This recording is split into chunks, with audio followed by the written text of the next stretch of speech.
Welcome back, investors, to Ticker Time News. I am Adam. Thank you for joining me for the After Hours show. What a day in the market. A complete flip from yesterday back to Friday.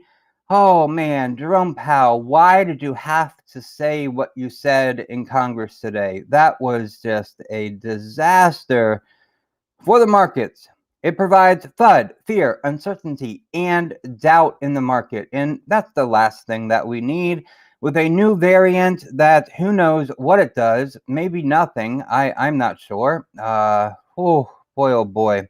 But we are in a red day with one of the biggest jumpers being the VIX, the volatility index. That was up 18.4% today. That was crazy. But a red day, you should never fear. You should never fear a red day because red are your discounts when you buy. Just remember that. Just take a deep breath. When you see red, it's okay.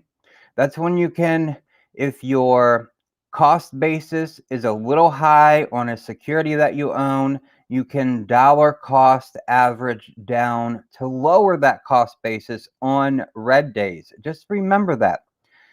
Of course, this could not be the bottom. Maybe there's more red days to come. So you don't know. A little dollar cost averaging doesn't hurt on a red day like this. So just remember that. But yeah, there was some crazy things said. So let me just jump right into this. But before I do, let me just say this real quick. I know most of you who watch regularly know this, but the most important thing about this show is you. What's on your mind? Let me know in the comments. If you have a question, leave the ticker symbol and your question in the comments, and we'll go over it live during the show.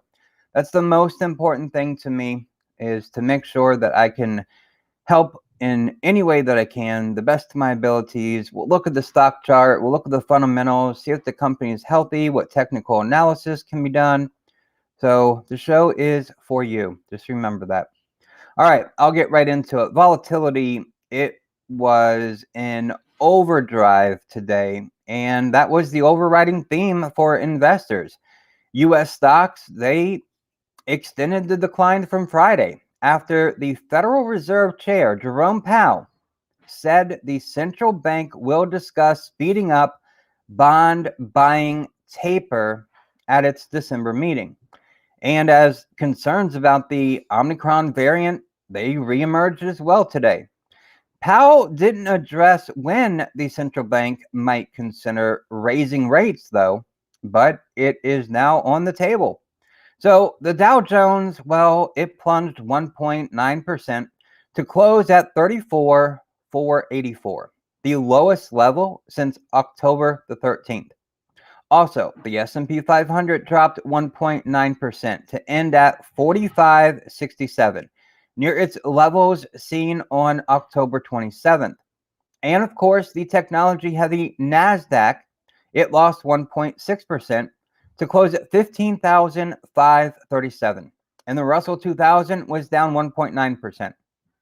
In testimony delivered at a joint congressional hearing with Janet Yellen, who's the Treasury Secretary, Powell admitted that given that the economy is very strong in his opinion, and inflation pressures are higher, it is appropriate to consider normalizing these ultra-accommodative monetary policies. Earlier in the day, Moderna's CEO told the Financial Times that it was likely the current crop of vaccines would need to be modified, while Regeneron Pharmaceuticals said its COVID-19 antibody treatment could be less effective against the new variant. Of course, nobody knows. That's why they need to take a deep breath. On other news, oil plunged below Friday's lows to its weakest level since August, raising fresh worries about oil demand. Worries everywhere in the market today. All 11 S&P 500 sectors did close lower, with losses ranging from 1% for information technology to 3% in the communication services. The relative outperformance of the tech-heavy sector was due to a 3% gain in Apple. Surprisingly, Apple held steady amid some defensive positioning, which was further evident in a 9 basis point decline in the 10-year yield. It went to 1.44%. The real weakness, however, was because of Fed Chair Jerome Powell when he said that it's time to retire the word transitory when describing inflation. Thank you. Thank you for doing that. That was a good thing, right? Because we all know that inflation is not transitory. So thank you for retiring that word. Oh my goodness. Sometimes you can't help but laugh, because laughter is one of the best medicines. Investors were caught off guard because there was a thought that the Omicron variant would presumably encourage the Fed to be more patient with tapering. Instead, the Fed chair suggested he was more concerned about tailoring policy to keep inflation pressures in check. Okay. That's a bit of a roundup of what happened today in the market and in Congress. My goodness. Let's check in on Bitcoin and then Ethereum, because it's not as bad as it was this morning.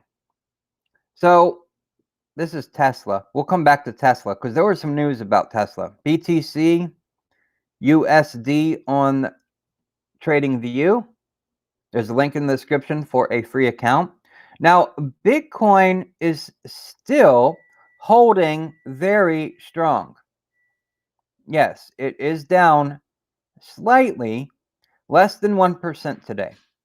It is matching about the levels that it was seen at yesterday.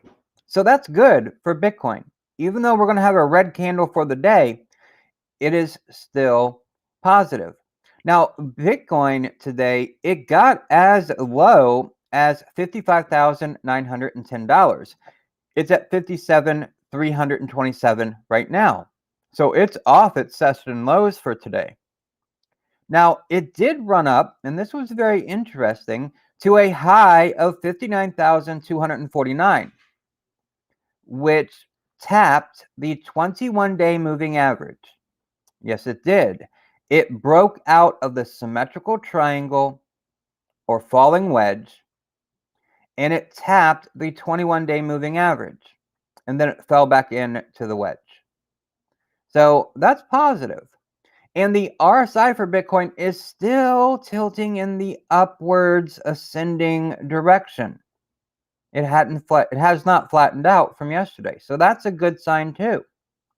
Okay, for Ethereum, ETH/USD, Ethereum broke out today. It actually broke out. That's good news. I pulled up the wrong chart. See, when you're using TradingView, ETH/USD, you have a couple of options where you get your data from. I usually use Coinbase for this, and I didn't click on it the first time, so my lines weren't there. There we go. You can see the breakout in Ethereum right there. It broke out of this pattern, right? It was really just moving sideways. So this breakout, though, it took it above. There's a line that you could put right here, and I'll put the line there. Right here. It was like a support resistance line. It's where for the past week and a half, it acted as resistance. But before the big fall on the 16th of November, that almost 8% fall for Ethereum, it was acting as support for about a week. So it got above that today, and it is above it right now. That is also positive for Ethereum. So we've got two positive signs, both for Bitcoin and Ethereum, on a day that is supposed to be all this craziness, right? All this worry and scare. The market's red, it's dropped. Oh my. We don't fear red markets. We don't fear them. You can't be scared of a red market. You can't be scared of a little red in your portfolio. It's an opportunity to dollar cost average down. So Bitcoin, positive sign. Ethereum, a really big positive sign because it's actually up 4.6% today. So those are some good things. Devin, transitory, as in my stock gains were transitory. Oh, that's a good one, Devin. That's a good one. My stock gains were transitory. Oh my. Okay, there were a couple earnings that came out today after hours that we talked about in the Catalyst Watch video. The first one is Zscaler. Ticker symbol is ZS. Now, they had their Q1 2022, Q1 fiscal year 2022 earnings that came out. Now, they were down 2.5% during the day today, but they are up 5.3% in after hours. They are still right in this trading channel that they've been in for months now.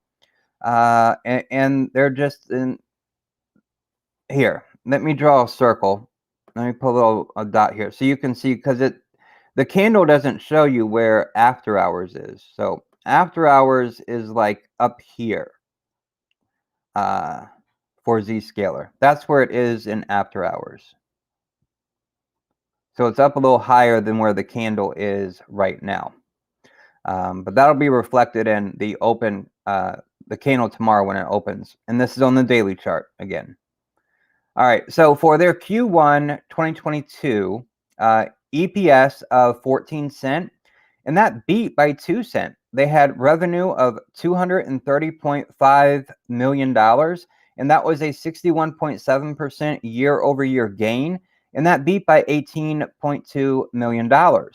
Now, for their Q2 2022 outlook, they are guiding towards revenue of $240 million to $242 million, while estimates were only at $212 million. So that's a nice tick up. Also, for their full year 2022 guidance, they're going for total revenue of $1 billion to $1.01 billion. And that's up from estimates of $957 million. So it raises its fiscal year 2022 guidance, revenue guidance, to 26.3 billion to 26.4 billion. And that's up approximately 24% year over year. So that's why the stock, the shareholders are being rewarded in after hours, because those were really good. All right. Then we had Salesforce, ticker symbol CRM. There's been a bunch of talk about good old Salesforce. They are down, and you can see they have been in this downtrend, a really sharp downtrend since the middle of November here, from a sharp uptrend. So it was a really quick turnaround for them. They got below their 50-day moving average, and then yesterday they actually had a pretty nice day. They were up 4.4%. They popped above their 50-day moving average. They couldn't quite get to their 21-day moving average, but then today, oh boy, it just fell. They were down 3.9%, call it 4% during regular session, and after hours, they're down 5.5%. So you can call that 9.5%, almost 10% drop just today.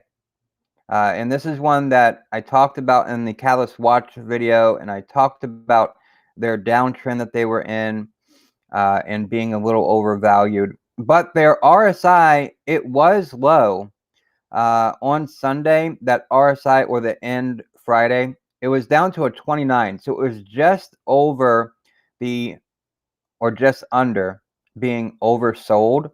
But that popped back up from yesterday's gains to being back in a regular RSI number. It wasn't oversold any longer. But that was because of yesterday's nice gains that it had. So this would have been actually a pretty cool swing trade as long as you got out before today. Maybe a day trade would be more correct. Except for those who would have bought maybe on Friday. I don't know why anyone would have, but if they did, then swinging off of Monday's gains, well, that would have been nice. Anyways, to their earnings report, it was their Q3 21 earnings. They had EPS of $1.27, which beat by 35 cents. They had revenue of $6.8 billion, which was a 26% year-over-year gain, and that beat by 60 million. So if they beat top and bottom numbers, why are they down? Because of their guidance, because of the weakness in the company itself right now. So they're making money, but the company is going through some struggles right now that are not aligning with investors and their own thesis on how the company should be performing. So maybe we'll get into that one one day and talk about what's happening with it. If anyone's interested in Salesforce, I don't think I've ever gotten a question about Salesforce before, so maybe we will. Another company though that is positive, Box, ticker symbol BOX, Box. They had their Q3 earnings reported. They were in, let me squeeze it up here. They were in a bit of a symmetrical triangle here, although the top line not quite flat, but flat enough that this could almost be seen as an ascending triangle. When it's reversed and the bottom line is flat, but the top line is in a downtrend, that's a descending triangle. So this is almost in the shape of an ascending, going up triangle. It did kind of break out of this, so we might be able to adjust this bottom bar here. But like I said on this one, we only had 2 data points for this support line on the bottom, and you have to have 3 or more. So now that we have today's line in, we can take that bottom line down here, and we're only getting 2 points again, because the point that it was on is up a little bit higher. And yeah, you may say, well, it's just a little bit. Does it really matter? It kind of does matter, because you want to be accurate, as accurate as you can when placing your lines. I mean, if I put it like that, yeah, it's touching the bottom of the candle on the 23rd of November. I'm sorry, the bottom of the wick. But today, it would be touching the bottom of the candle and not the bottom of the wick. So you want to be consistent with what you're doing. And I've said this before on technical analysis. It's okay if you have a candle or 2 that are protruding through one of your lines. That's fine. It's okay if that happens. But you want to get as many touch points as possible on your TA there. But quite frankly, this support line, it doesn't matter right now. It doesn't matter right now. And that's because in the after hours for Box is now trading up here, all the way up here.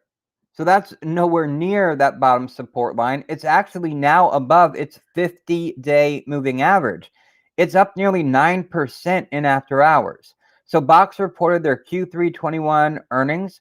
They had EPS of 22 cents. That beat by 1 penny. Beat by 1 penny. They had revenue of $224 million, and that was a 14.3% gain year over year, and that beat by $5.38 million. Now, for their Q4 fiscal year 2022, their guidance revenue is expected to be in the range of 227 million to 229 million, up 15% year over year. And it's at the high end of their range.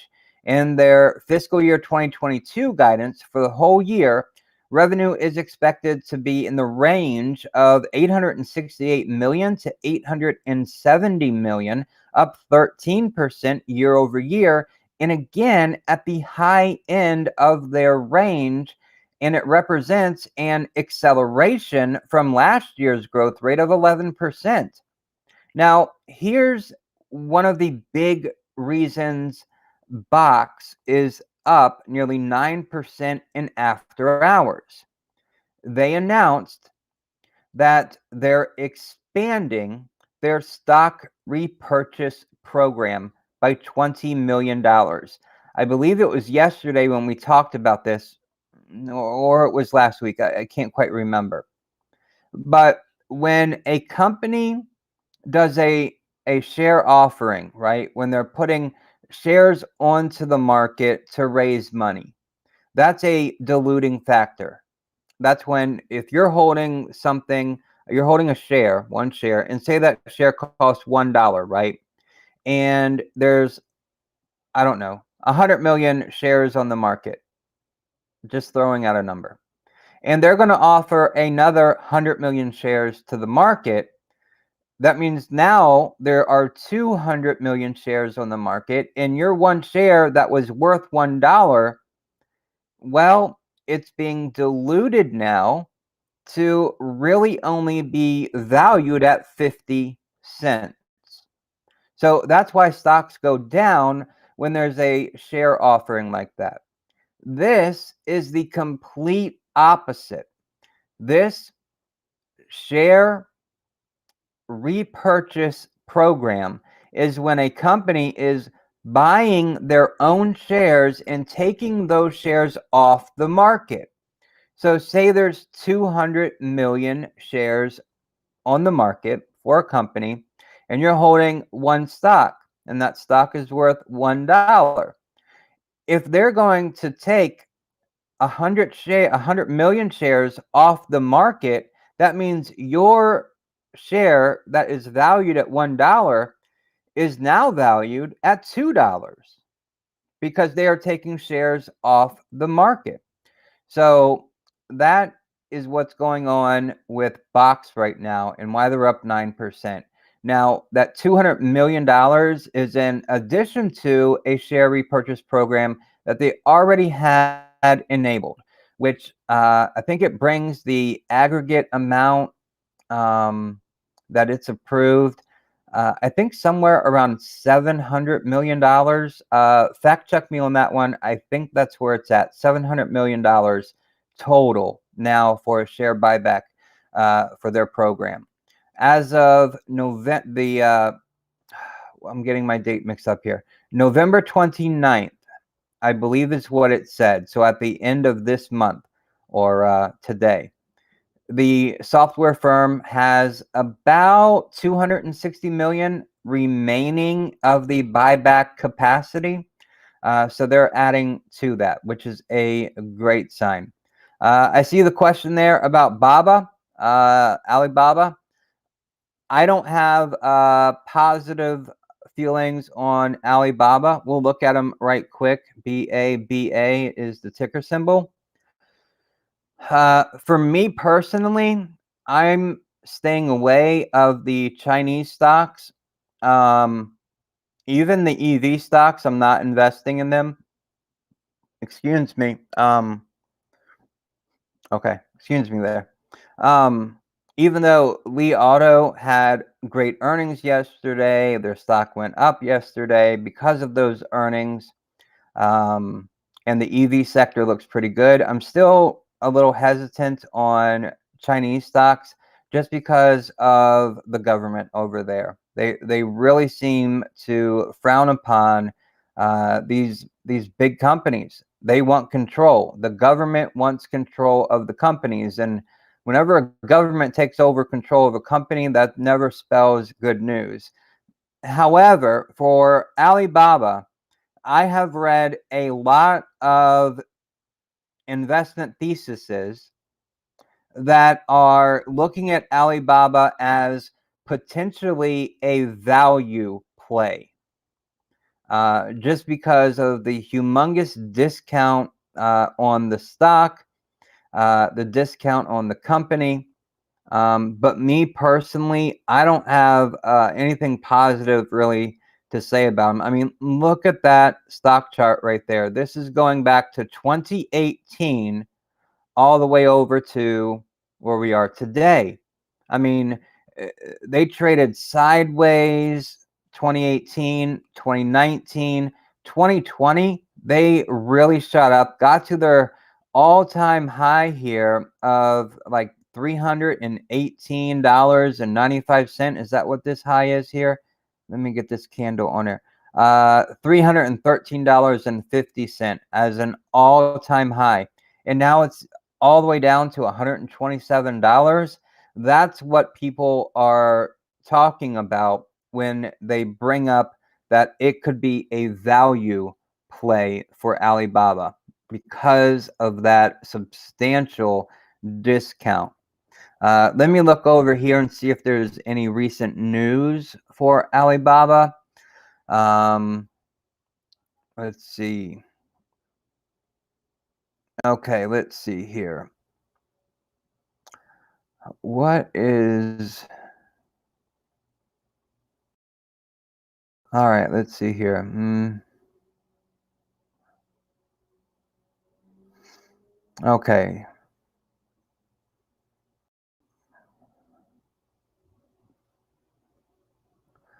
All right, so there was another Chinese stock.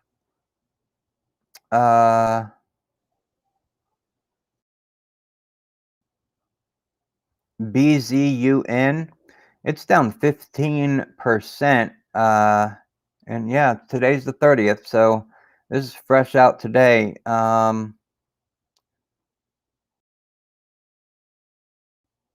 They also provide online. Let's see.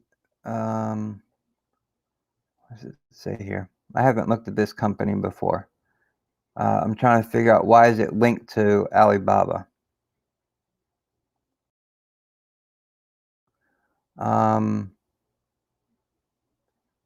It's online shopping, and it has a big presence in China. It's a one-stop shop for Chinese companies that want to create an online. So their infrastructure for online shopping companies in China. Alibaba is a customer of theirs.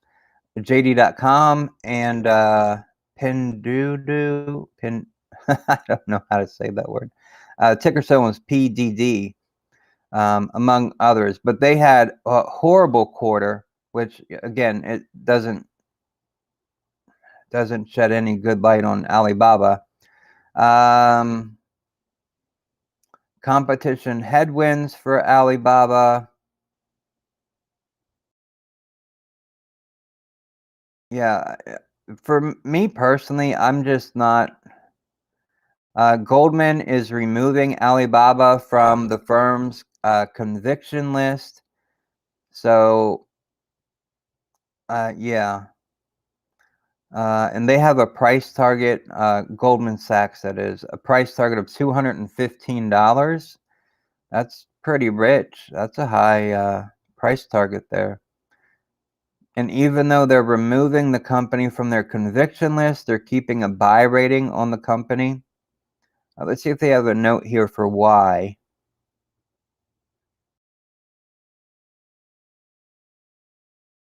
It says that Alibaba has been increasing its investments on both defensive and offensive strategies to acquire new users, build multiple traffic sources, and in the shorter term, raise merchant subsidiaries to retain merchants.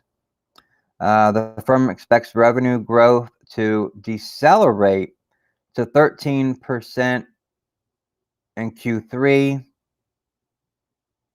or I'm sorry, 16% in Q3 to 13% in Q4. Alibaba is expected to retain aggressive buybacks to continue and the investment portfolio to be revised. Okay. Yeah. So me, quite frankly, I don't have a positive take on Alibaba. I know there are others that are talking about it as a value stock. Like I said at the beginning here, I'm just not crazy about it. I mean, it's been in a downtrend now. When was this peak again? This was October of 2020 is when it peaked, and it has been in a downtrend ever since. And it just can't seem to find a bottom here. You know, every time there's a bottom, or you think there's a bottom in this, like here on August the 20th, it looked like maybe a bottom. And this was after it declined from earnings. There was an aggressive, let's look at this volume right here, because this will tell us a little something. So the volume, and this was purchasing, the stock was up 2%. There was 88.6 million on the volume, okay? So 88.6 million transactions. The average volume was 30 million. So there was a lot of buying the dip here on Alibaba, but this wasn't the bottom yet. So investors kind of got burned there. It looks like that's one of the biggest volume buys of this whole decline that it's been in for over a year now. And if we look at the next dip, the next low point, it took 2 green days before there was any type of volume, and that volume was cut in half. It was at 46 million. And of course, the average was lower by that point. The average was only 23 million at that point. And then we get to today, and it's got a new bottom. So I'm not sure where the bottom is going to be for this. I mean, it just keeps going down. I mean, if you're interested in and you have your own investment thesis on Alibaba and you're leaning towards a value play for Alibaba, then just watch it. I do not have any type of faith in Alibaba right now. Not invested in it, and I wouldn't advise really investing in it right now. But of course, do your due diligence. That's just my viewpoint. Thank you for the question. I greatly appreciate the question. Okay, I'll move off Alibaba here, and I'm going to talk about another company who had earnings.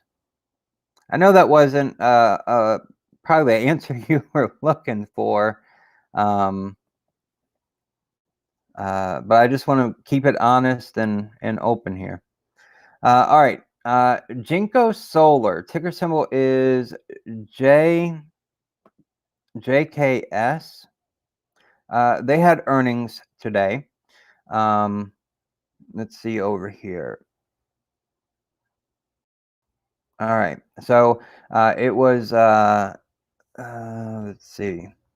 All right, so they beat by 3 cents. Not a huge beat, but that's okay. They beat by 3 cents on EPS, but they missed on revenues, and they guided Q4 revenue below consensus. So not much to talk about there because there wasn't much in the earnings.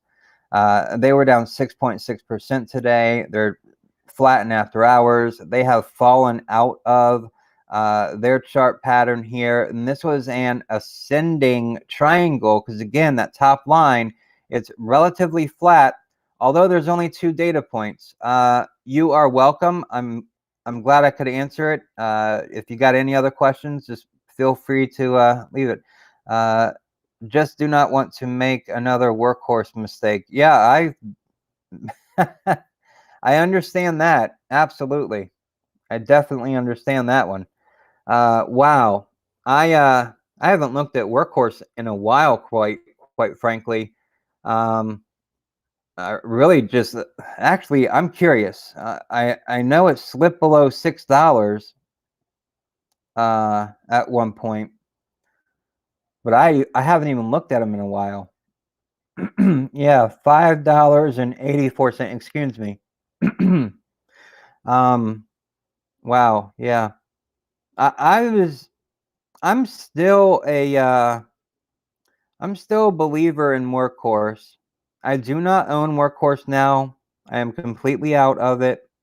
Yeah, the last time we talked about Workhorse was probably well,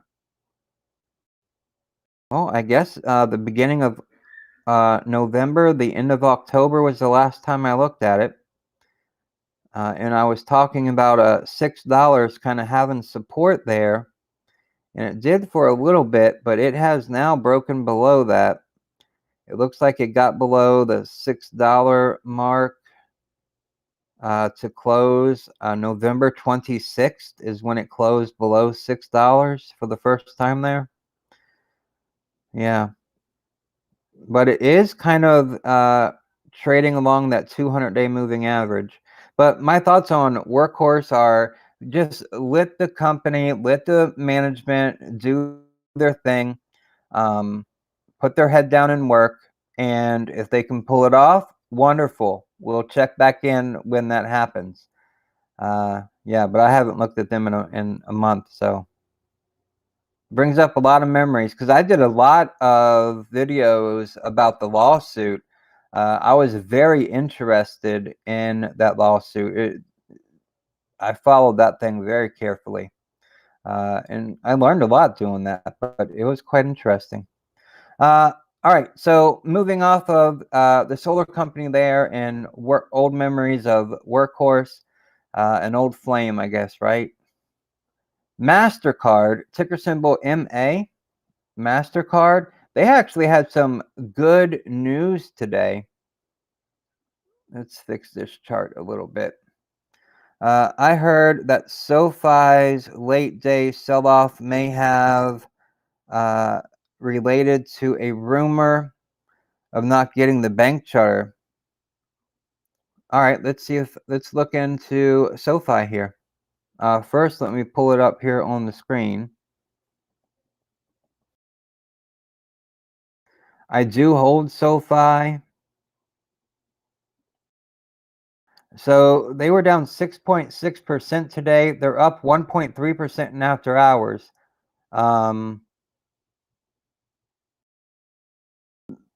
Honestly, that's not too bad. That's not too bad. So when it closed, is right about the bottom of the candle. This is the daily chart. Let me go into a different chart here. I'm going to go to a 5-minute chart so we can see a little better here. So yeah, there was this. What was this? This was a 3.5% candle right here. Fall. And this would have been at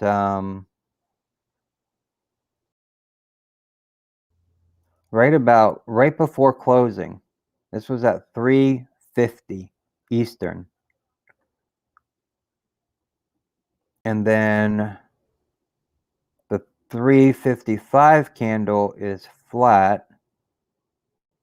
So we can see the bottom of that big candle. But in after hours, because of that 1.3% gain, it's actually up here where that purple circle is. That's where it's up to now.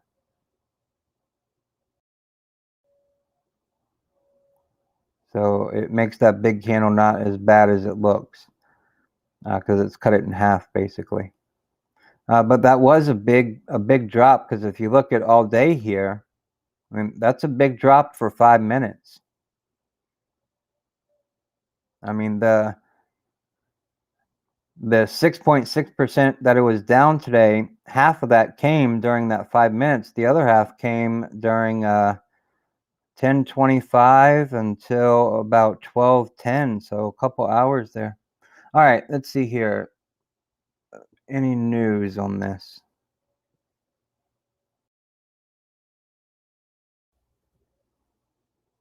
It's not that bad, but it was sudden. Yes, it was definitely all of a sudden. On the 30th here, we've got SoFi initiated coverage with a market perform and a price target of $21. And that is from Kef Bryant. Brewitt.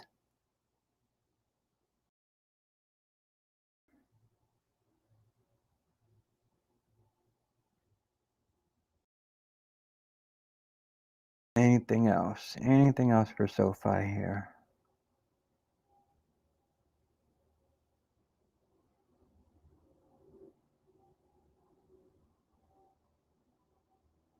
So there were at the beginning of the week, there were bearish puts, put call ratio on SoFi.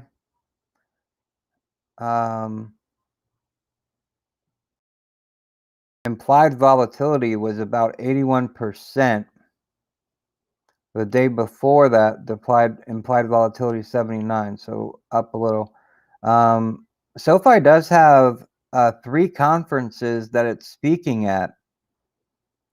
December, they spoke at a conference today, the NASDAQ Investor Conference 2021. SoFi spoke during that conference. So let me see if I can find something.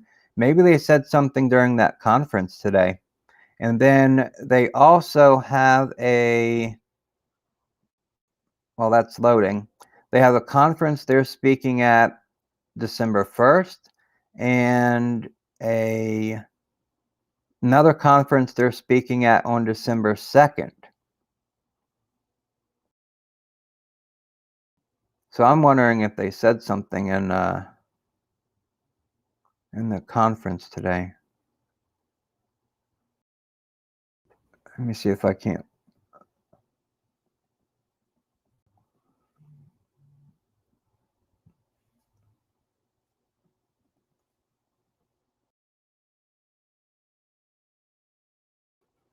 Let's see. SoFi. I see that all I see is the participation.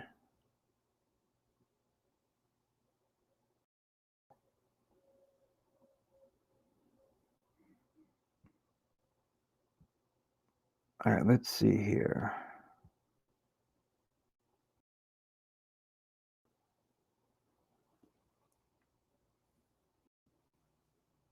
All right, it's loading. Let's see. Okay. SoFi's CEO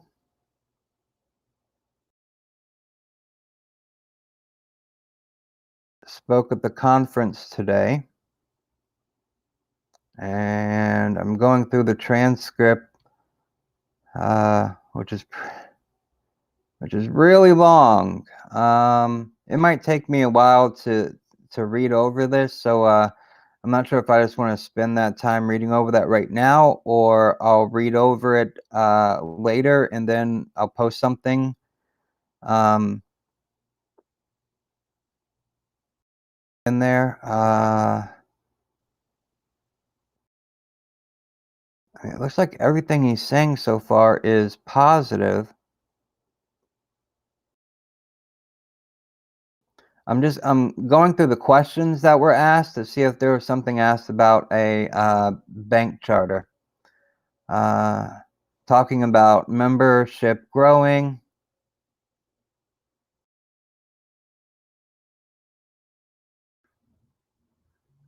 Gives color on its past quarter.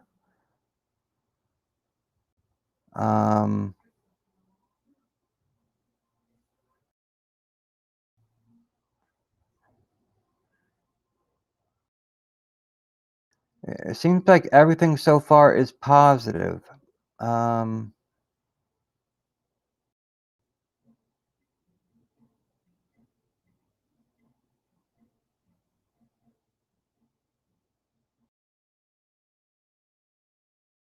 Okay. I mean, it's interesting to read through this, the transcript, but I'm not finding anything. Yeah, no worries. It's all good. It's okay.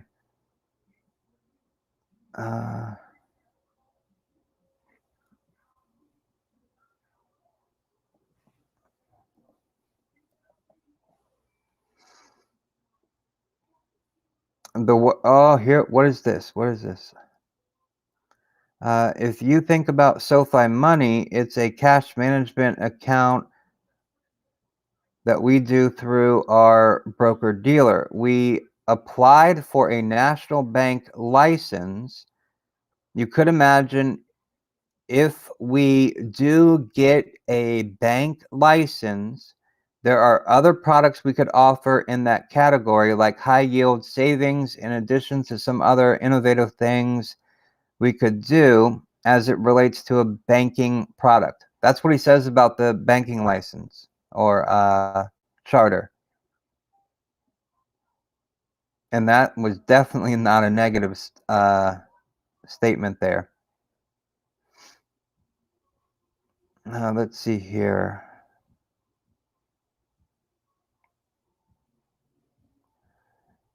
New opportunities with big banks. All right, so that's all he said about a bank charter, is that if they that they've applied for a national bank. What did he say? I forget now.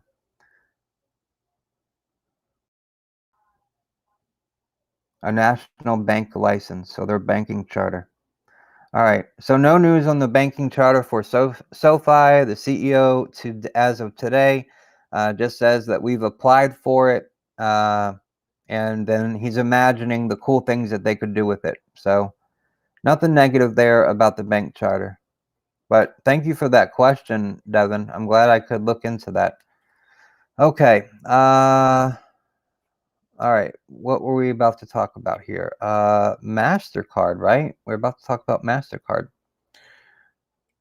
Unless you guys have any other questions. Honestly, I'd rather talk about what's on your mind. So if you have any other questions, plug them in. I'd be happy to go over it. Otherwise, I'll jump right into it, because I did want to go in a little deeper on a Bath and Body Works is one I want to talk a little bit deeper about, just because there are female investors out there, and I want to make sure that I do cover topics that they like as well, even though it seems like in the analytics, it seems like the majority of my viewers are male, but there is there's a single digit percentage that are female. So I want to make sure at least I do bring up some companies that are more female related, just so I can cover stocks for everyone here. Okay, so Mastercard was the next one up. So ticker symbol is MA, and they had some pretty good news, actually. Let's get that loaded there on the chart. Now, doesn't look like they've been doing good on the chart now, does it? Okay, I'm on the 5-minute chart. Let me go back to the 1-day chart. There we go. All right, so for Mastercard, there was some pretty good news. They were down 2.5% today, and they're up less than 1% in after hours, so not much. But they announced a new share repurchase program to buy back $8 billion of its Class A stock. To me, that's always a big deal when a company is buying back their own stock. It just shows that the company is healthy, and it's one way to reward investors. So I want to make sure that everyone knows, new investors especially, when you hear that a company is offering a stock repurchase program, that's good news, and that shows that you're being rewarded for holding their stock. Now, the latest authorization from Mastercard will become effective at the completion of the company's previously announced $6 billion program. Approximately $4.4 billion remains outstanding under the current program authorization. So the $8 billion share repurchase authorization program, that represents about 2.5% of the current market cap. Other news for Mastercard today, they raised their quarterly dividend by 11%. So now it sits at 49 cents. So that's two very positive, rewarding items for investors from Mastercard today. So I thought that was pretty cool. It's awesome to see investors getting rewarded. That's why we do it, right? Okay, another company and the reason I'm going to talk about this one, Stone Co. The ticker symbol is STNE. I had a question about this one not too long ago, maybe last week, and I talked about the company doing a couple things, and I thought it was a nice growth company, but it was young in its story. They dropped 3.9% today. And you can see it here. Let me get these lines out of the way. Yeah, I actually had made a good call on it, but it seems like my second call is more realistic for what it's doing, because it's still falling and it's now outside of that trading channel that it was in, even though it was declining. But they traded down today because they were downgraded to underweight from a hold. So whenever investors, maybe their favorite analyst says, we're going to downgrade a company from hold to underperform, that's a signal to just dump the shares, let go of them, don't hold them anymore. So that can provide extra selling pressure. All right. Two other companies, kind of interesting. One is, and they're in combination with each other. One is Lululemon, LULU, and Peloton. So Lululemon, let's see how they ended the day. Down 1.9%, flat in after hours. They're above their 50-day moving average, and except for that little drop here in the beginning of October, they've been doing pretty good staying above that, at least since April timeframe. But Lululemon filed a lawsuit against Peloton, of all companies. They have similar things, but filed a lawsuit against Peloton for copying Lululemon's designs. And that's according to a Wall Street Journal report that I read. So I thought that was interesting. Let's put in Peloton, PTON for Peloton. I just want to see what they did today. They actually held up pretty good today. I mean, of course, they're down a lot, but they down less than 1% today, up 0.1% in after hours. So a pretty flat day for them, but they did fall hard from earnings. So I guess that's why maybe they didn't get hurt quite as bad today, and especially because of the topic of today. All right, Tesla, TSLA. Elon Musk shared a little bit today about inflation and difficulty in getting products. But look at this. They are still in this symmetrical triangle right here, which I find fascinating. And the wick today went up and touched the top of this. So we've got 5 touch points now for this, for the resistance line on the top. And we've got 4 touch points on the bottom one. It bounced perfectly today off of its 21-day moving average. So this thing is still really aggressive, really bullish. The structure is bullish. It is very interesting.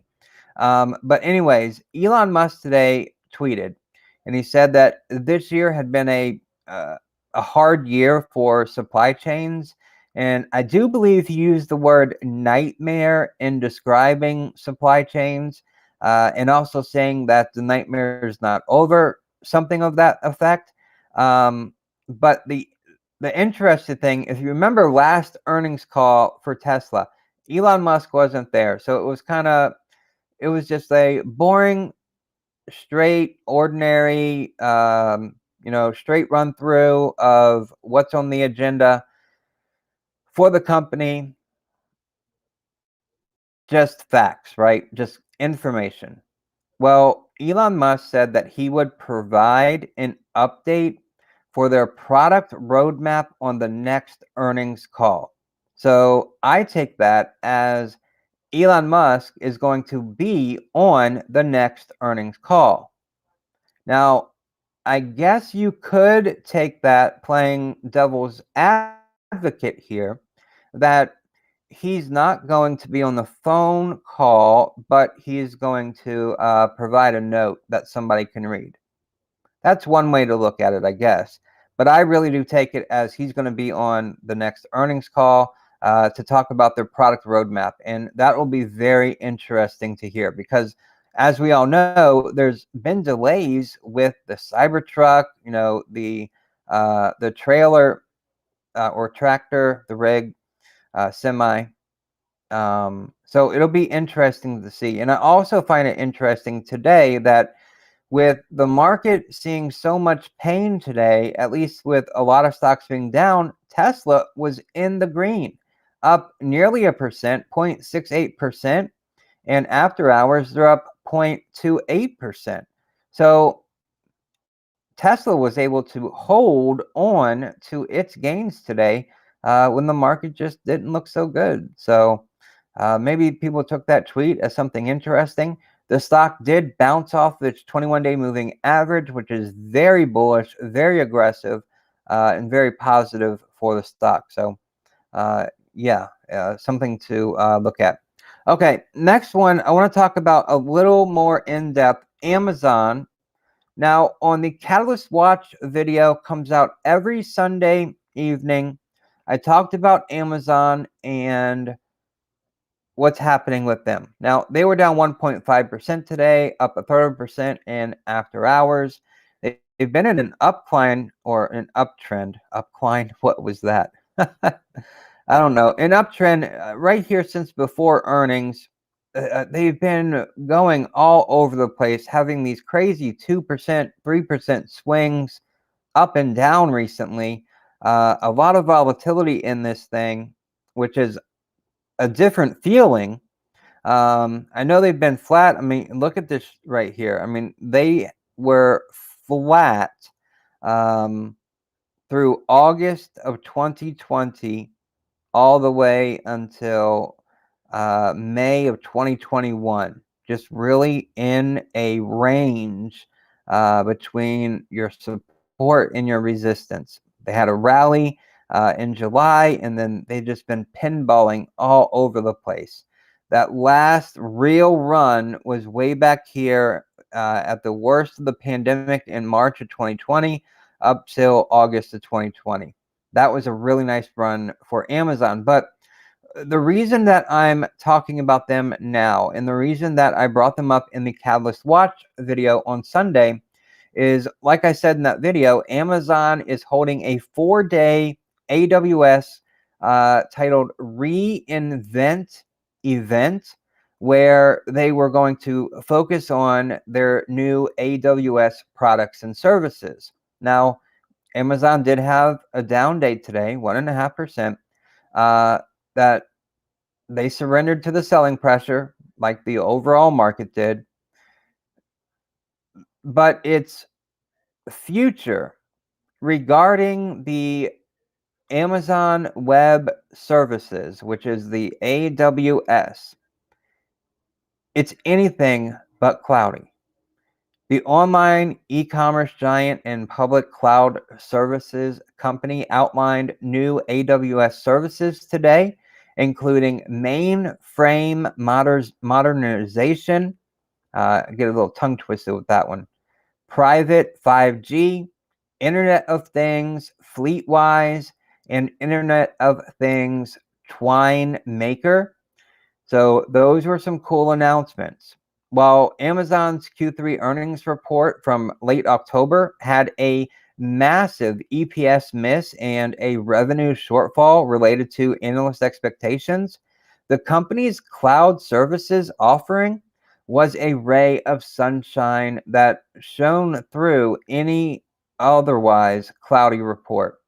In Q3, AWS sales leaped 39% year over year on 30% operating margins, despite lapping 29% growth rate from the year ago period.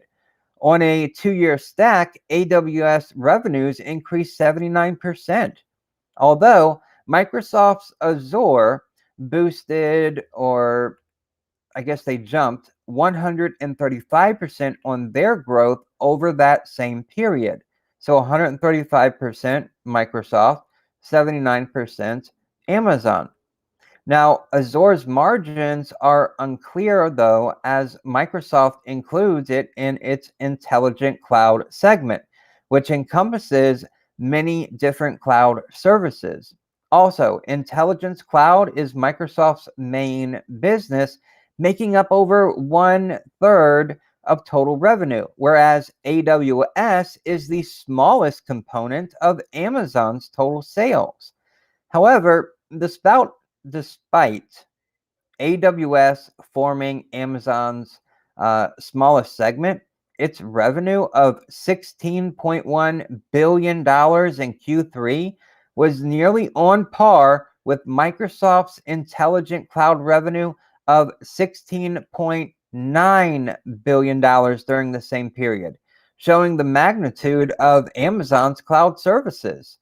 I think that AWS will be the primary driver of future growth as businesses accelerate the pace at which they go digital, making cloud adoption necessary.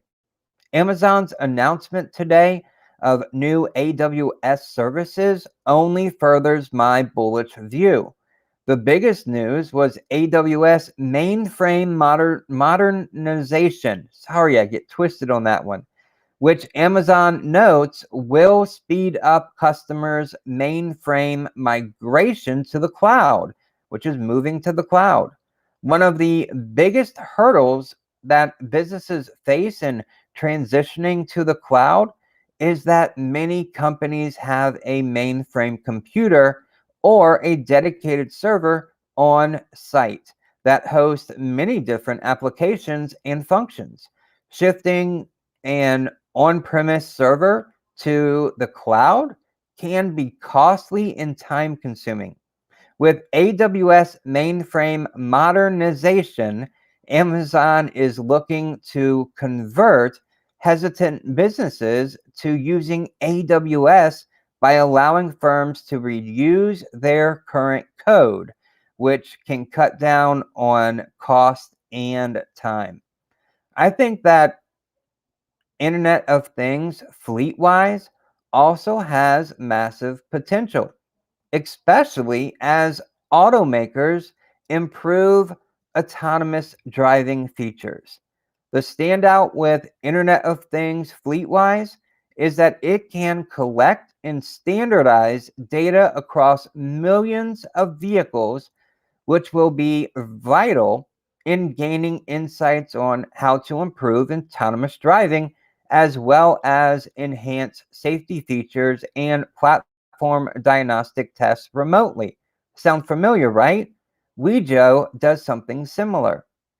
Overall, the new features for AWS appear to be relatively minor in the grand scheme of things. They are crucial in maintaining market share, though, especially as Amazon's biggest competitors, Microsoft and Google, continue to improve and expand their cloud services.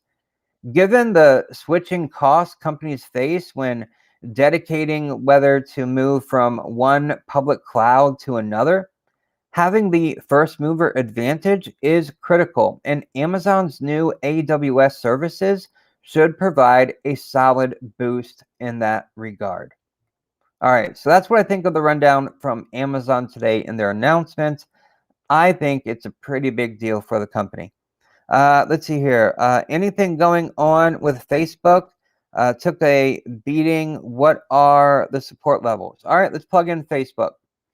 They had news yesterday that they were going to postpone changing their ticker symbol on December 1st to Q1 of 2022. Down 4% today. It's just, that's an average fall for companies today. A lot of companies got beat up today, mainly because of what I said at the very beginning of the live stream with Jerome Powell talking about tapering earlier. That got investors a little bit there. Let's plug in on over here just to make sure I don't miss any news on Facebook.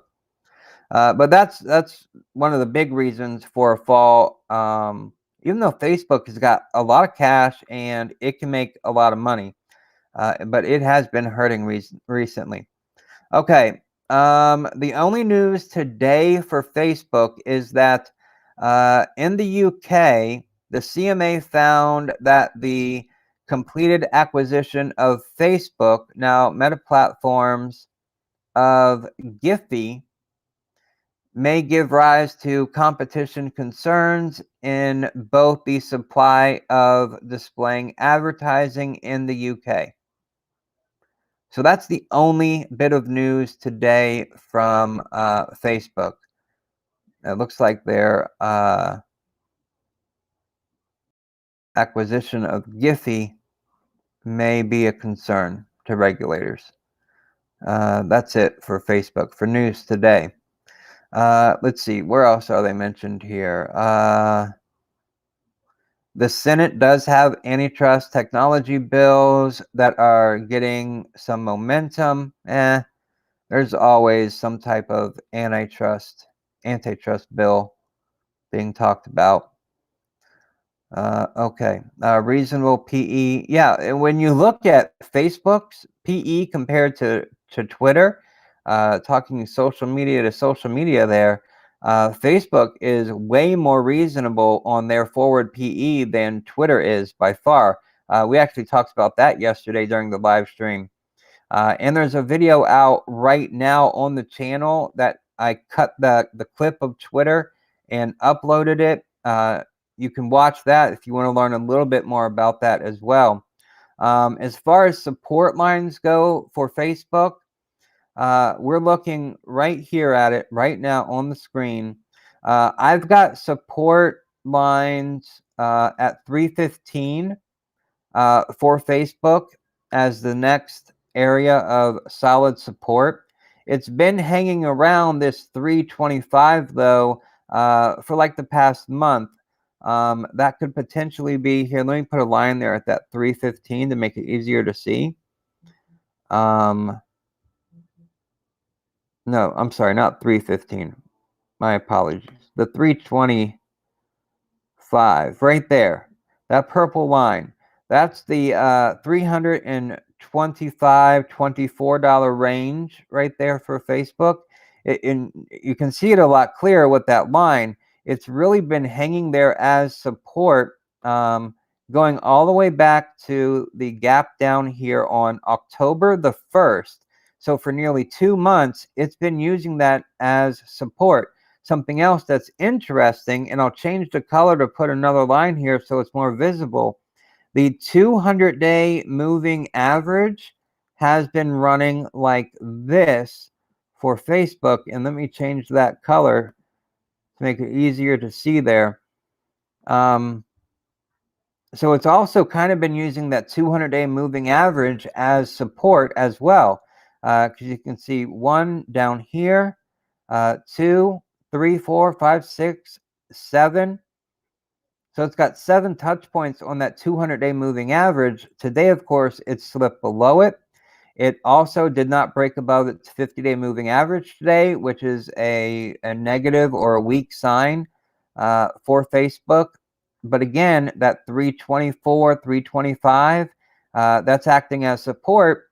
And if you look at after hours, it's up 0.6% to $326. So it's back over that 324 to 325 support line that's been using for 2 months. So I see that as a pretty good support level. No guarantees. It could totally fall below that. Any type of bad news that comes out, the overall market continues to be scared and uncertain like it was today and like it was on Friday, then anything's possible and it could fall.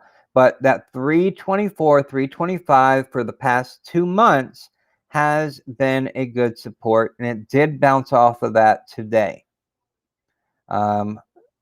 Facebook had a good reverse head and shoulders pattern to break to the upside.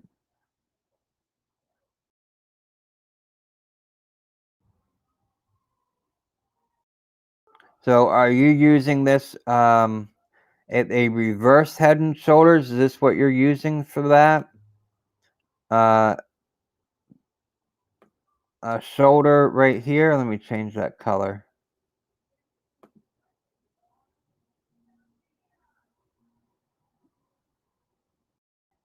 All right, and then the other shoulder being there, and then the head being down here. So that would have been the head, and then right here is shoulder 1, and right here is shoulder 2.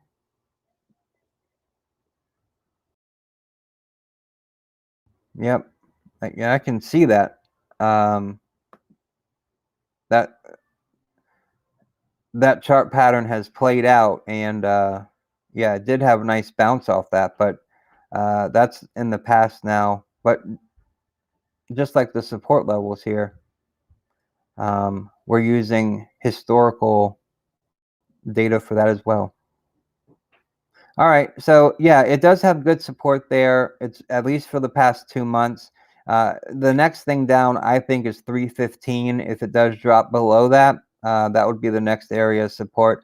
I'll keep these lines on here so we can always come back and check and see how it's faring. And then below that 315, that's when it really drops. It'll have to get down to $300 after that point. If it is going to continue to fall, but right now its decline out of its uptrend has stalled for sure, and it's got that support level. So I hope that answers your question there. Let me look over here right quick. So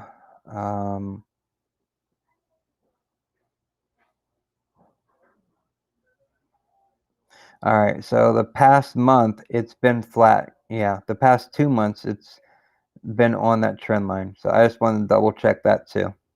Okay, since it bounced on that today. So it's up 0.28% over the last month, which is right on this support line here because it's been there for 2 months. All right. The indicator does, because of today's action, does put it at a strong sell, but don't use that for long term. That's only for short term implications there, like if you were day trading or swing trading. All right, and if we look at the volume level in the RSI is at a 45 right now. So it's been in a downtrend since November 17th. And that 45, you're only 5 points away, 15 points away from being oversold. So it's nowhere near being oversold yet. So it does have room that it could continue falling. And volume for today, it was at 25 million, with average volume being around 20 million. So not that much more. The day before that, yesterday, when it was flat on the day, it had 16 million with an average of 20 million. So it's not big volume. That's not big volume at all. If you go back to when it was starting to get to the peak of this rally, it was a little bit more volume yesterday than at the peak of the rally here for Facebook, but it's down from where it was around earnings. There was a lot of volume there. Okay, you are welcome. I'm glad I could help. Any ticker, leave it in there, and I will be glad to go over it. Okay, the company that I wanted to talk about next, for all the female investors out there, because I do get requests for these types of companies. So I want to go through it. Let's see, there was some buying in the later hour or so for Facebook. Yeah, definitely there was. After hours, it's up nearly 1%. So there was a lot of buying on the latter half, end of the day for Facebook. So yeah, definitely. Which provides, again, another data point to use for support for its support line around that 324, 325 area. Okay. Bath and Body Works. Ticker symbol is BBWI. Now, I want to bring this up. I get requests about this and Victoria's Secret for female investors that are out there. Even male investors, it might not be a company that interests you, but it is a company that is very strong. I mean, look at this stock chart. This is beautiful. It almost looks like the S&P 500 stock chart. It's using its 50-day moving average as support, and it is just up and to the right. This is looking at 2021 and half of 2020. If I go back any more, it'll probably get to a low there on March. Yeah, but even if we look at 2019, this company was struggling. The pandemic did nothing but good things for Bath and Body Works, because they were flat there as you saw in 2019, and then they had the nice rally from the March lows. What is this thing up right now? It was down 1% during regular session and after hours combined today. It's up 149, almost 150% year to date. And it is coming back down off of a peak. I would say it would come down to that 50-day moving average and then bounce off of that. That would be my expectation for it. So incoming on a potential bounce here for Bath and Body Works. But here's what I want to talk about for Bath and Body Works. I first started looking into Bath and Body Works back in mid-September as a possible value stock, even though it's been growing. But the company itself has been restructuring some, which is why I was thinking more value for this company than a growth company for sure. But they sell soaps and fragrances, lotions, and other beauty products. They're typically in a mall, Bath and Body Works, always giving out free samples and stuff of their products. But the retailer has only continued to have an impressive run, which was ongoing even before its spinoff of Victoria's Secret. They used to be a combined company. Now Victoria's Secret is its own company, its own ticker, which is VSCO, and they've been doing all right too. That split officially ended on August 3rd. It was complete at that point. So the most recent earnings season that is now behind us, and the consensus among retailers about current conditions that emerged from what appears to be that the spending trends are strong. Inventory challenges could pose an issue for performance, though. For example, Gap, ticker symbol GPS. They posted disappointing quarter results as its inventory constraints caused lackluster comps. The company could not capitalize on heightened demand. In addition, Ross Stores, ticker symbol ROST, they experienced supply chain congestion, which it expects to impact its holiday season, even as consumer demand for its apparel accessories, and footwear remains quite high. However, during its Q3 earnings call in mid-November, and I believe we talked about their earnings call when it came out, Bath and Body Works noted that its assortments would be full and abundant going into the holiday season, which is pretty good. That's great news, particularly given that one of its main competitors, Estee Lauder, ticker symbol EL, noted in early November that it was in very good shape for the holidays, which could have caused Bath and Body Works to lose market share if it didn't secure enough product. Bath and Body Works also sources most of its products from the US, which has cushioned it some from global supply chain constraints. For inventory, it will not be a major hurdle for Bath and Body Works this holiday season. While the largest numbers of retail spending month over month in October was 1.8% after an already upwardly revised 0.8% jump in September, then Bath and Body Works has a nice gust of wind at its back. Bath and Body Works also boasts solid fundamentals.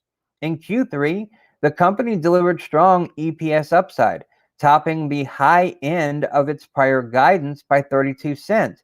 A primary reason for the robust earnings was Bath and Body Works' excellent operating margins of 23%. The company expects margins to remain in the low 20% range going forward. Beauty products tend to carry pretty high margins. For example, Estee Lauder boasts similar margins of around 20%.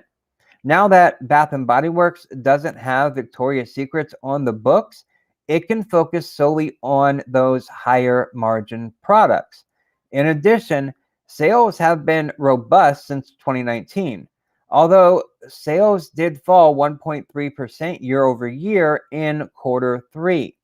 The company was lapping growth of over 50% in the year ago period. On a 1-year stack, revenues are up 53%. Finally, Bath and Body Works is trading just under 17 times fiscal year 2022 earnings, a massive discount relative to beauty product retailers Ulta, ticker symbol ULTA, and their forward PE ratio of 26 times, or Estee Lauder's forward PE of 45. Also, Bath and Body Works, they provide investors with a bit of income through its dividend yield of 0.8%. Bottom line, although Bath and Body Works shares have appreciated about 22% since the Victoria's Secret spinoff, and about 16% since I first started looking at this company, I think there are strong tailwinds ahead that will allow Bath and Body Works to continue its run going forward. As always, a stop loss limit order is always a good idea to protect yourself from any uncertain turn of events. I want to point that out for any company. I don't talk about it enough. I don't talk about it hardly at all, really. Setting a stop loss is very important, especially for new investors, especially for investors who can't afford to lose what they're investing, which, it's hard to say. It's almost like tough love. But an old adage with investing is don't invest what you can't afford to lose. And that old adage, it doesn't mean that, I don't know. It doesn't mean not to invest. And it doesn't mean to be scared of losing money. it just means that you can go into a trade and you can get the wrong hand, right? Something can happen. A stock can go down and then you end up in the red. If you sell out of the stock, then you've lost that money. If you stay in the stock, it could take months, even years, for you to get back to break even. That's why a stop loss is so important. If you're trading, right? Or even if you're starting a position, sometimes a stop loss is really good. But especially if you're trading, stop losses are very important. And the way the stop loss works, I use a trailing stop loss limit order, not market order. Market order is when someone else decides what they're going to sell or buy your shares for, which can really fluctuate, especially in the crypto market. A limit order is when you say, I'm going to pay exactly this amount down to the penny, and that's exactly what you pay, whether you're buying or selling. So limit order is always better than a market order. You can set a stop loss order as well, which means if, we have Bath and Body Works here at $75 a share.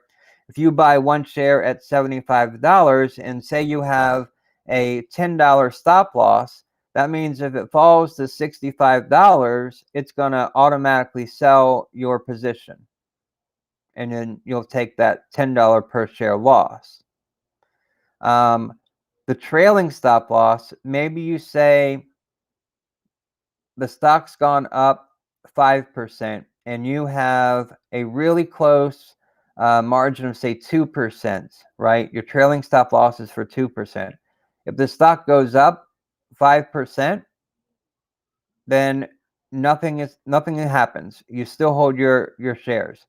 If it goes up 10%, nothing happens. You still hold your shares.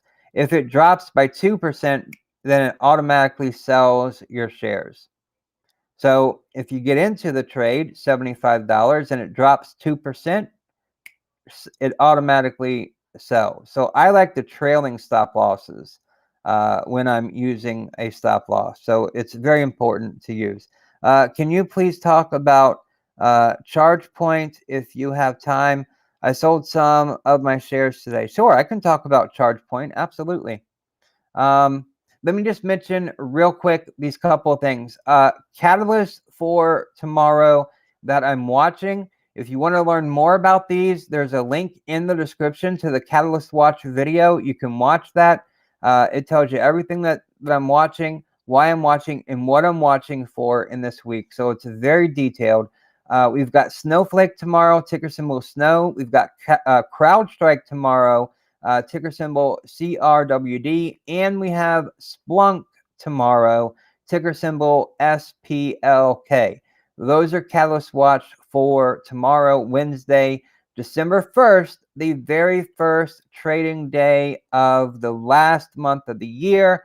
Will we get a turnaround in a Santa rally for Christmas, or are we going to continue to get red in the market? We'll have to see how tomorrow turns out. I hope it's a much better day. All right, so let's plug in ChargePoint here. CHPT is the ticker symbol. Plug them in over there on the chart, and then over here so I can see any upgrades, downgrades, latest news. Okay, so ChargePoint, it's been in a very charged position for a while here. We started talking about this, and I did a video on ChargePoint back here at the very beginning of October, so nearly 2 months ago, when it hadn't broken out of this falling wedge here, symmetrical triangle, whichever you prefer to use. And then it broke out nicely. Now it is up here. It is using its 200-day moving average as support, which I find to be very positive, because ChargePoint, remember, when it fell down into this pattern here, it was under its 200-day moving average. It was under its 50-day moving average. And you all know that I talk about the 50-day moving average as such an important line. If it's under, if a stock is under, even crypto, if it's under that 50-day moving average, that is a negative bearish sign. If it's above the 50-day moving average, that is a positive and bullish sign. So it was under the 50-day moving average, and it was pinballing around the 21-day moving average, just steadily falling, but then it broke out, right? So now what we have is this. We have it trading right on that 200-day moving average. Let me help brighten that up here for you. That 200-day moving average. All right, come on. There we go. It runs right through here. A little more straighter than my line. But you can see a little more clearly there that it's really been finding support at that 200-day moving average, which is okay. It is in a bit of a downtrend. Now, there was a symmetrical triangle, or really a ascending triangle that it was forming here with these two green lines. I know they're tough to see on the screen, but it dropped out of that. So that broke down. It broke through under that. So now it's trading between its 200-day moving average on the bottom as support and its 21-day moving average as resistance, but it is in a downtrend. If I put another line here on that, this is the, here we go. This is the downtrend that it's in right now. And if you look at the 200-day moving average in both of those lines, what are you starting to kind of see here? Could it potentially be in a falling wedge? And if that's the case, then it could end up being a reversal for charge point, technically speaking. Not looking at any news or any fundamentals for the company, just technically speaking on the chart. There's always the possibility, though, that it can break down. All right. Okay, so that's kind of what it looks like, even though that bottom line, it is going down, it's descending, but it's almost flat too. So I don't know that that pattern is for sure. These are just preliminary lines here. I didn't really draw it out to look for a pattern. I'm looking for support and resistance, and that's what it looks like to me right this second. So yeah, charge point, it was down 2% today. Flattened after hours, which is a positive sign. It is still above its 50-day moving average. That 50-day moving average is down here at $22.82 right here. So it's still above that. That's a positive sign, still for charge point, even though it is in a bit of a downtrend right this second. So that's technically for it. Let's see, today, no, yeah? What time did this come out? All right, so this morning, actually, ChargePoint was up 1.3% earlier in the day, and I can see that here with the wicks of the candle. I mean, it got to a high today of, let's see here. I don't want the drawing tool anymore. Today, it got to a high of 26.75 and a low of 24.46. And both of those prices break out of this resistance downtrend line and the support 200-day moving average line there. But the candle itself is in between there. So it did have a big move between tops and bottoms today by a couple dollars. But it was a top performer this morning, along with Tesla, who was up 1.8%. Lucid was up 1.6%. EVgo was up 1.3%. And Blink Charging was up 0.7%. And that was this morning when the market opened. But of course, they did turn as the day went on. The last thing in here for ChargePoint, news-wise, is on November 24th, which would have been last Wednesday. ChargePoint was, let's see, Capital One initiated coverage of ChargePoint with an equal weight and a price target of $24. So really, that's not saying anything because the company's right there. I mean, it's $25, right? Last Wednesday, it would have been higher than that. Let's see. Let's see here. All right, so on the 24th, I mean, it opened at $25 and closed at $26, and they're calling for a price target of $24. So they're kind of missing it there, or undervaluing it. But that's it. There's really nothing, no other news or anything going on with it. ChargePoint will be at a couple conferences coming up. One on December 3rd, Bank of America Clean Tech Conference. So if you're following ChargePoint, mark your calendar for December the 3rd, because whenever companies are at conference, you know, they have somebody from the executive team is usually at the conference, and then they speak or they answer questions like interview style, just like SoFi did today. And you can always get little nuggets of news from those, especially if you go back and read the transcript. And then they have another conference on December the 6th. So December 3rd and December 6th, they have two different conferences. One is Bank of America, one is Capital One. And then let's see here.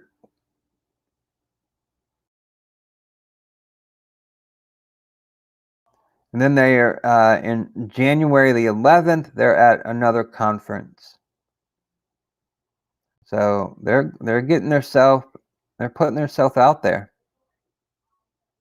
All right, so that's ChargePoint there for you. All right, any other questions, ladies and gentlemen? I've covered all the topics that I wanted to talk about today. So we're good there. If there's anything else on your mind that you'd like to talk about, let me know. I'd be glad to talk about it.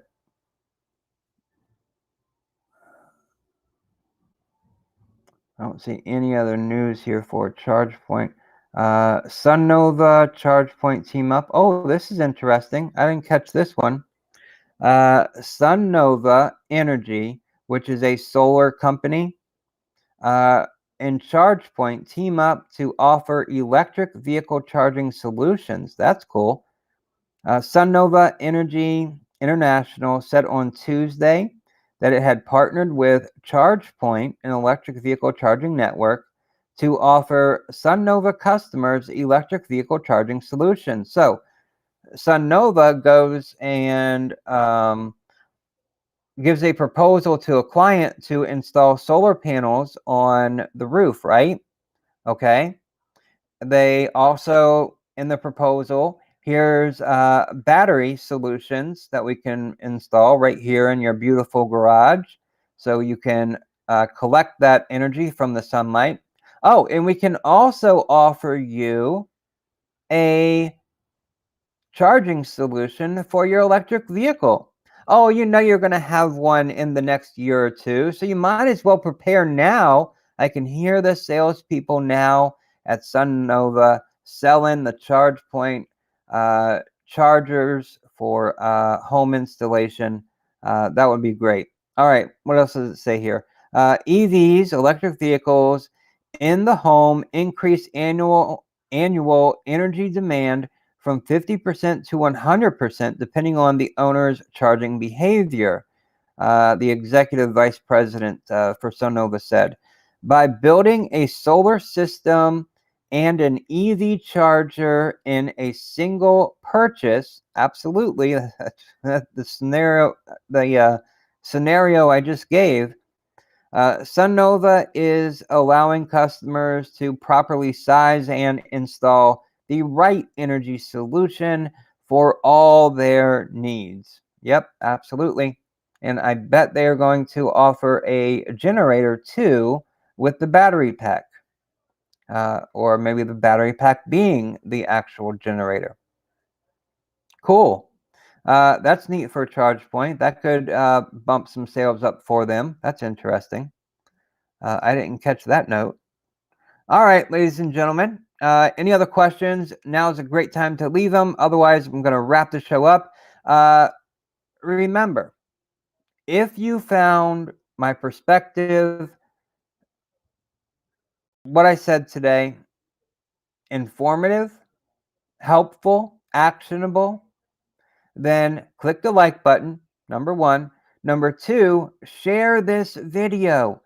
That is so important, to share this video. Just copy the link, click share, copy the link, and post it on your other social media accounts. That is very helpful, and that shows YouTube that you like this content and you want to see more of it. And that just helps with the algorithm. And the third thing that you can do is click the first link in the description to become a Patreon member. It helps support our research, our analysis, our technical breakdowns, but not just that. We now have goodies for you as well. Trade setups, for example, buy-sell signals are in there. Advanced analysis, all in there. There are many different options. So those three things, if you could do those three things, that would be awesome, especially the first two. That's really awesome. Okay, then I'm going to go ahead and wrap it up. No other questions. Thank you all so very much for being here. I greatly appreciate it. I will see you tomorrow around 5 p.m.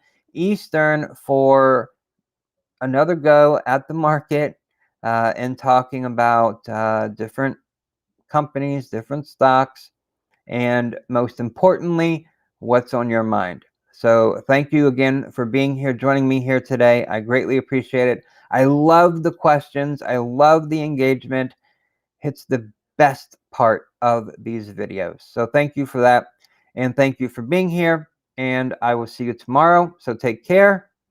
And I'll see you guys in the next video.